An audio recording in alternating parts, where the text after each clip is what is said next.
Hello buddies, నమస్తే అండి. Welcome back to my channel శ్యామ్స్ వదిస్ స్పెషల్స్. నేను మీ శ్యామ్ల.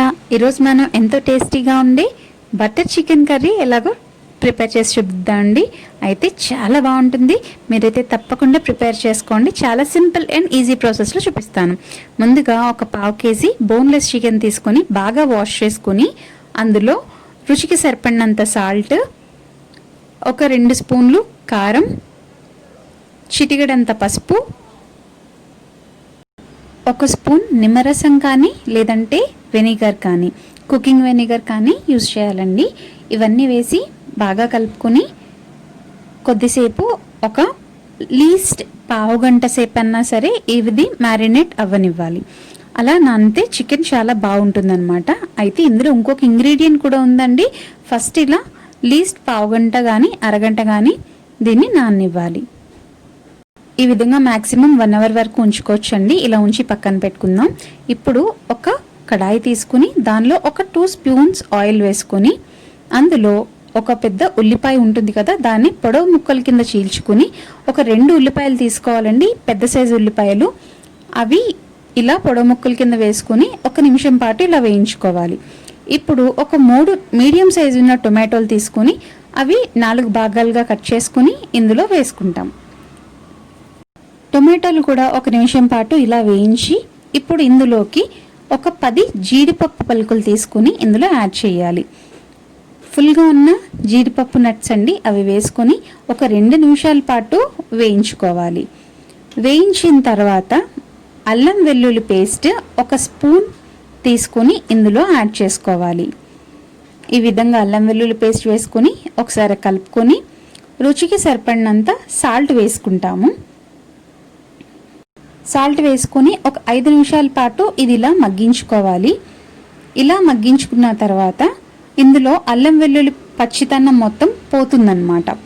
అప్పుడు ఒక 2 కప్పుల వాటర్ని యాడ్ చేయాలి. చూసారా, ఈ విధంగా చక్కగా ఒక 10 నిమిషాల పాటు ఇలా మీడియం ఫ్లేమ్లో ఇది బాయిల్ అవ్వనివ్వండి. మూత పెట్టేసుకొని స్టవ్ మీడియం ఫ్లేమ్లో పెట్టుకొని అలా ఒక 10 నిమిషాల పాటు బాయిల్ అవ్వనివ్వాలి. ఆల్రెడీ నానబెట్టిన చికెన్లోకి 1 కప్పు చిలక కొట్టిన పెరుగుని యాడ్ చేసుకోవాలండి. యాడ్ చేసుకుని బాగా కలుపుకొని ఒక 10 నిమిషాల పాటు ఇలా మ్యారినేట్ అవ్వనివ్వాలి. ఇది ఇలా పక్కన పెట్టుకుంటే మనం టొమాటో ఉల్లిపాయ బాగా ఉడికిందో లేదో ఒకసారి చెక్ చేసుకొని ఇంకా మనం ప్యూరీ తయారు చేసుకోవాలండి. సో చెక్ చేస్తే ఇవన్నీ కూడా చక్కగా బాయిల్ అయిపోయినాయి అన్నమాట. ఇలా బాయిల్ అయిన తర్వాత స్టవ్ ఫ్లేమ్ ఆఫ్ చేసుకొని ఫ్యాన్ గాలికి చల్లారిన తర్వాత ఇది మిక్సీ పట్టుకోవాలి. ఈలోపు మనం ఒక కడాయి తీసుకుని, మోస్ట్లీ ఐరన్ కడాయి కానీ లేకపోతే నాన్ స్టిక్ కడాయి కానీ ఏదైనా ప్రిఫర్ చేయొచ్చండి. అందులో ఒక 3 టేబుల్ స్పూన్స్ బటర్ వేసుకుని ఆ బటర్ హీట్ అయిన తర్వాత అందులో చికెన్ యాడ్ చేసుకోవాలి. చికెన్ యాడ్ చేసుకుని అలా మీడియం ఫ్లేమ్లో పెట్టుకుని మూత పెట్టుకుంటే చికెన్లోంచి మొత్తం వాటర్ వస్తూ ఉంటుంది. అలా వాటర్ వచ్చి కొంచెం తగ్గిన తర్వాత అప్పుడు మనం ఒక చిటికెడంతా గరం మసాలా ఇందులో యాడ్ చేసుకుని వాటర్ మొత్తం ఎగిరిపోయి ఫుల్గా డ్రై ఫ్రై అయ్యే వరకు కూడా ఇలా వేయించుకోవాలి. వేయించుకుని కొంచెం కరివేపాకు వేసుకుని ఇందులో మనం టొమాటో ప్యూరీ, మిక్సీ పట్టుకున్న టొమాటో ప్యూరీ ఏదైతే ఉందో అది ఇందులో వేసుకుని మొత్తం అంతా కూడా ఇలా ఫిల్టర్ లాగా చేసుకోవాలి. ఇలా ఫిల్టర్లా చేసుకోవటం వల్ల మనకి పైన ఉన్న సీడ్స్ ఏదైతే లోపల గింజలు ఉంటాయి కదా, ఆ గింజలన్నీ కూడా ఇలా వచ్చేస్తాయి అన్నమాట. ఇది తీసి పక్కన పడేసుకోవాలండి. ఇప్పుడు ఒకసారి కలుపుకొని మూత పెట్టుకొని మీడియం ఫ్లేమ్లో పెట్టుకుంటే గ్రేవీ అంతా దగ్గర పడిపోతుంది అన్నమాట. కొంచెం ఇది బాయిల్ అయ్యేటప్పుడు కొద్దిగా చిటపటలాడుతున్నట్లుగా మీదకి వస్తూ ఉంటాయి. అందుకని కవర్ చేసి మరి ఈ విధంగా మధ్య మధ్యలో కలుపుకుంటూ ఉండాలి. కిందన మాడి అంటకుండా ఉండాలన్నమాట.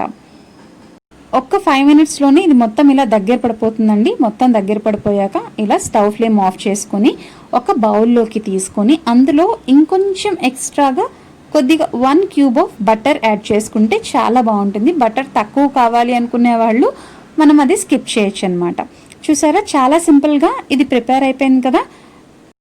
మీకు ఈ రెసిపీ నచ్చినట్లయితే please do like, share and subscribe my channel. Thanks for watching. నమస్తే.